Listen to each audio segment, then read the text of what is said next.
Hi hi hi friends, ఎలా ఉన్నారు మీరంతా? ఐ హోప్ మీ అందరూ బాగానే ఉంటారు, బాగానే ఉండాలని కోరుకున్నాను అండి. సో గైస్, ఈరోజు గల్ఫ్ వార్తల కోసం ఏ న్యూస్ పేపర్ ఎతికినా 6 దేశాల్లో ఏ దేశంలో న్యూస్ పేపర్ చూసినా కూడా మోడీ గారే, నరేంద్ర మోడీ గారు ప్రతి చోట, ఇటు టిక్టాక్లోను, ఫేస్బుక్లోను, యూట్యూబ్లోను నరేంద్ర మోడీ గారు కువైట్ వచ్చారు, నరేంద్ర మోడీ గారు కువైట్ వచ్చారు. సో ఈ న్యూస్ కోసమే ఉందండి. సో కువైట్లో సారే జహా సచ్ అనే ఇండియన్ నేషనల్ యాంథమ్ని అరబిక్ సింగర్స్ పాడారు. సో చాలా అద్భుతంగా పాడారండి. చాలామంది ఆనందంగా ఫీల్ అయినట్టు నాకు చాలా మిత్రులు వీడియోస్ మెసేజ్లు కూడా పెట్టారు. సో తర్వాత నరేంద్ర మోడీ గారు గల్ఫ్ కార్మికులతో కూర్చొని అల్పాహారం కూడా చేశారు.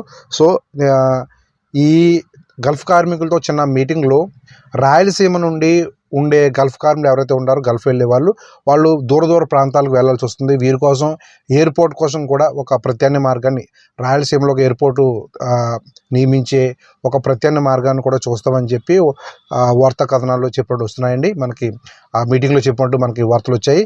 సో గైస్, ఇదండి. रामाकृष्ण। Yes sir. आंध्र में कहाँ से? भीमवरम सर। अच्छा, बताइए।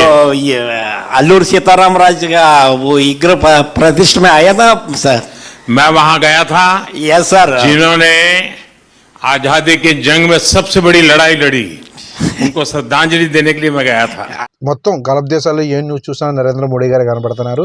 సో ఇంకా ఎక్కడ చూసినా అంతే, ఈ ఓమన్ అబ్జర్వర్లో చూసినా, ఇటు గల్ఫ్ బహ్రెయిన్లో చూసినా, యూఏలో చూసినా ప్రతి చోట నరేంద్ర మోడీ గారే కువైట్ వచ్చారు అని చెప్పి. సో గైస్, ఇంక ఈ రోజుకి ఇదే న్యూస్, వేరే న్యూస్ లేదు. రేపు ఏమైనా కొత్త న్యూస్ వస్తే రేపు చెప్తాను గైస్. ఓకే, మనం నెక్స్ట్ వీడియోలో మళ్ళీ కలుద్దాం. అంతవరకు బాయ్.